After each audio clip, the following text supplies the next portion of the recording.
안녕하세요. 아시아 무한스쿨 아모스 강의.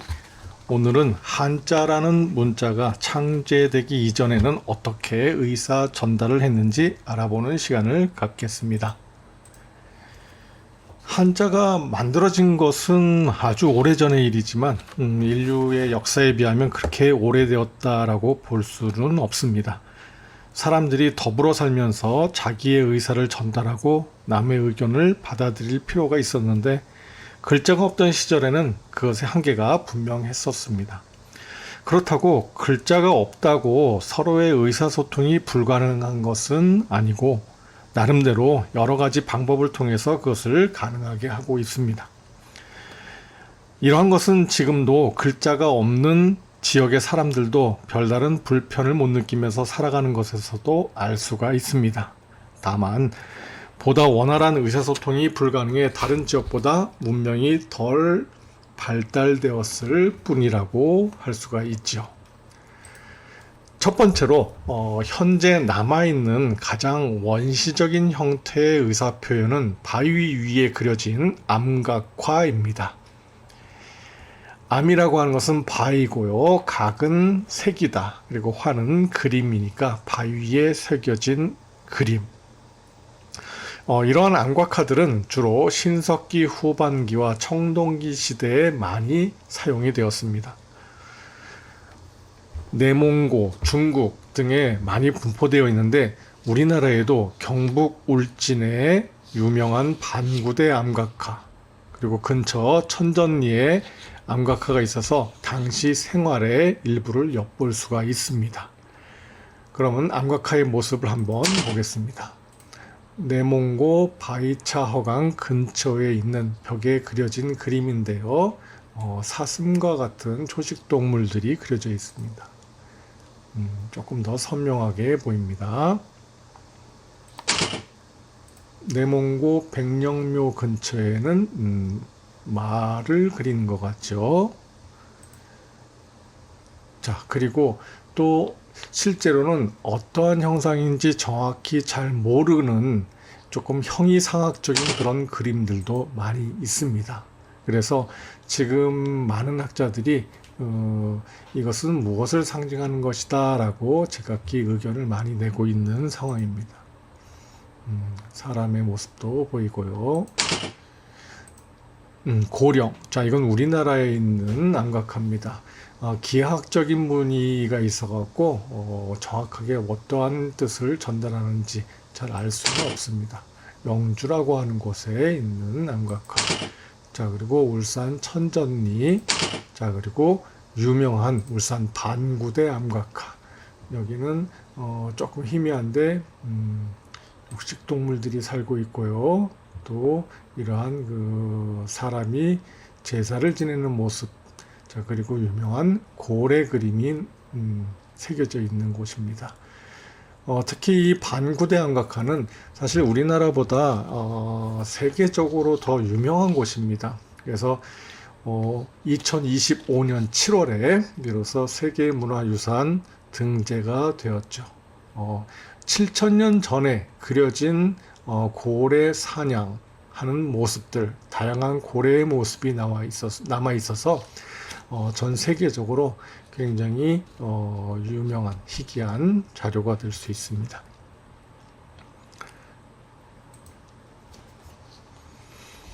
그러면 이런 암각화라고 하는 것이 우선 있었고요. 자, 왜 그러냐면 이 암각화라고 하는 것을 그림을 그리는 사람과 또 나중에 우리처럼 몇천 년이 지난 사람이 그 그림을 보았을 때 그린 사람은 어떠한 의도로 그렸는지를 우리가 알 수가 있겠죠. 다시 말해서 그리는 사람이 무엇인가 자기가 생각하고 의도하는 것을 다른 사람이 알 수 있도록 어떠한 정보 체계를 전달한다라는 의미에서 문자의 초보적인 원시적인 방법이라고 해서 일단 첫 번째로 암각화를 살펴봤습니다. 자, 두 번째는 결승인데요. 중국에서 한자가 없었던 시절에 어떻게 서로의 의견을 교환하면서 지냈을까? 이건 역시 정확한 자료가 없어서 명확하게 알 수는 없습니다. 다만 예전의 기록을 통해서 한자가 있기 전에 어떤 방식으로 자기들끼리 의견을 교환했는지를 대략 추측할 수가 있는데요. 결승이라고 하는 것과 서계라고 하는 것이 있는데 먼저 결승이라고 하는 것을 살펴보겠습니다. 결승, 자, 결이라고 하는 이 한자는 연결하다라는 뜻이고 승은 줄을 말합니다. 포승줄. 자, 그래서 새끼줄에 매듭을 묶는 것을 말합니다.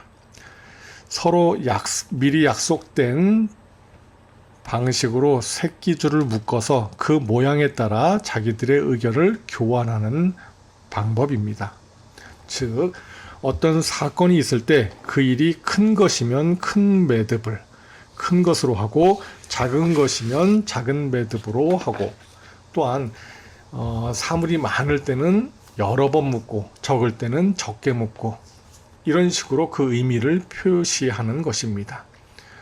주역, 장자, 노자, 설문해자 이런 그 고서에 보면 결승이라고 하는 용어가 보이는데 이것이 복희시 시대에 사용되었다라고 기록되어 있습니다. 근데 복희씨는 아직까지 전설상의 인물로 묘사되고 있고 역사적으로 복희씨가 살던 시기가 정확하게 언제인지는 알 수가 없어서 지금으로는 뭐 그 시기를 점치기가 어렵다 할 것입니다. 또 그 방식을 사용한 그림이나 유물이 남아있지 않아서 정확한 방법도 자세히 알 수가 없습니다. 그러나 이러한 방식은 중국이 아닌 다른 나라에서 사용했던 결승의 예를 보면 그 효용성이 매우 높았다는 것을 알 수가 있습니다. 자, 이렇게 끈을 묶어 놓고 혹은 매듭을 여러 개 묶어 놓고 어떠한 사건이 복잡하게 이루어지고 어떤 것은 간단하게 되었다라고 하는 것을 기억해낼 수 있도록 하는 어떤 기억의 보조장치라고 볼 수가 있는데요. 예를 들어서 이 숫자를 대신했던 것인데요. 그 역사가인 헤로도투스라는 사람에 의하면 페르시아 왕 다리우스가 이오니아인 병사들에게 명령해서 이스터 부교를 넘어가 가죽띠 60매듭을 묶은 후 시시한족들과 싸우도록 하고 전쟁이 발생한 날로부터 하루에 한 매듭씩 풀어나가도록 하였다고 합니다. 또한 1532년에 피사로가 발견된 잉카 제국의 퀴푸라고 하는 매듭 문자를 사용했습니다. 퀴푸는 매듭 지어진 끈으로 매듭의 형태와 수, 각 매듭의 위치, 끈의 색깔과 가닥수, 중심줄에 이어진 끈의 위치 등을 달리하면서 인구조사나 납세 등의 수량을 표시한 것입니다. 또한 퀴푸 카마요크란 전문 해독관이 끈을 읽고 해석하며 퀴푸를 옮기는 전령에게 구두로 소식을 전하기도 했습니다. 퀴푸는 수의 기록뿐 아니라 설화시, 계보, 제사 때 암송을 위한 기억 보조장치 구실도 했다고 합니다. 또 일본에서는 이 메이지 중기까지 일본의 오키나와 지방에서 사용되었던 볏짚 계산이라는 수량 표기법과 천 매듭을 이용한 티벳과 유럽 지역의 기록 방법에서도 이러한 형태를 찾아볼 수가 있습니다. 그리고 새끼 매듭은 아니지만 비슷한 방식의 의사 전달 수단으로 북아메리카 이로코이족의 조개 구슬띠를 둘 수가 있는데요. 이것은 축제나 제의 때 화폐나 장식으로 사용되기도 했는데 배틀에서 직무를 짜는 것과 유사하게 조개 껍질을 염주처럼 엮고 이것을 여러 가닥으로 펼친 뒤에 염주를 엮은 형태나 조개 껍질 색깔에 따라 각종 의미와 약속을 표시했다고 합니다. 예를 들면 어두운 색은 엄숙, 장엄, 위험, 적의 슬픔,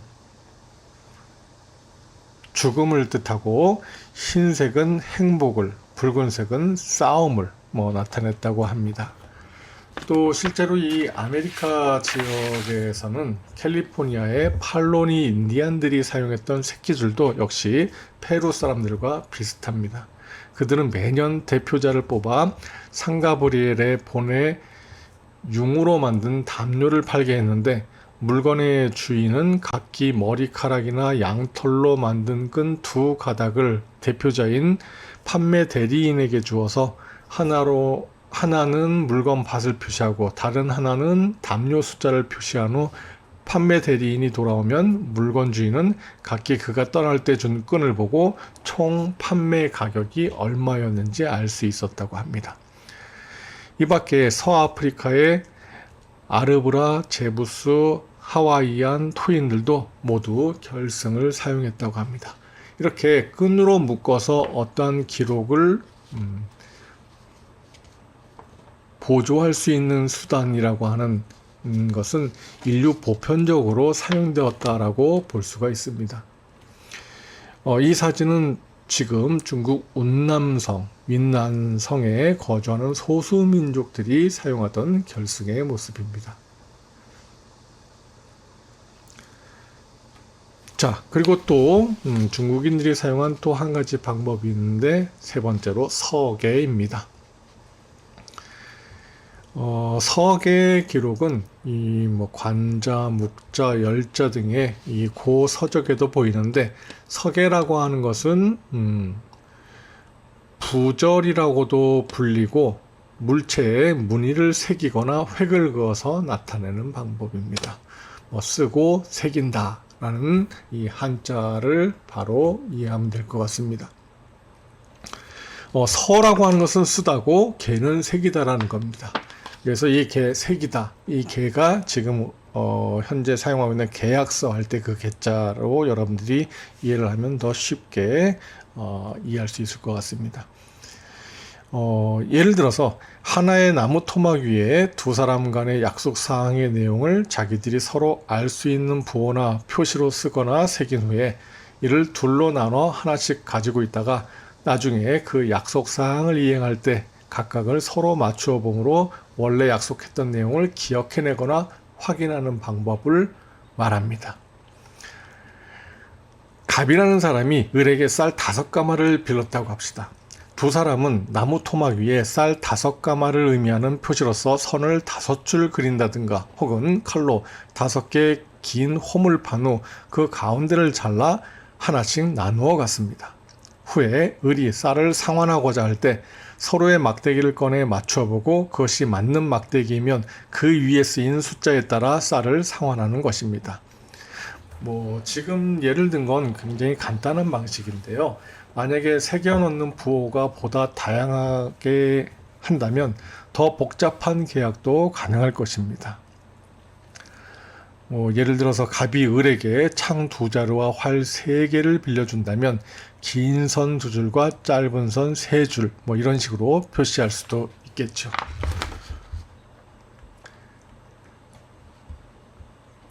또 서계를 사용하는 사람들 간의 공동 약속에 의해서 부호의 길이와 형태, 굵기 등의 어떤 의미들을 부여한다면 훨씬 더 복잡한 계약도 가능합니다.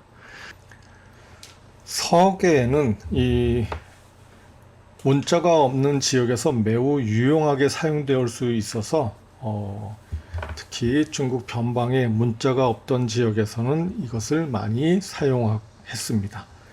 이 서양의 경우에는 이 수량을 기록하고 보존할 수 있는 방식으로 부절이라고 하는 것이 있는데, 부절은 막대기나 기둥에 홈을 파서 물건, 수, 사건 등의 사실을 기록하는 것인데, 주로 사냥한 동물, 죽인 적, 필요한 사람이나 말의 수, 기간, 물품, 수 같은 것을 기록했습니다.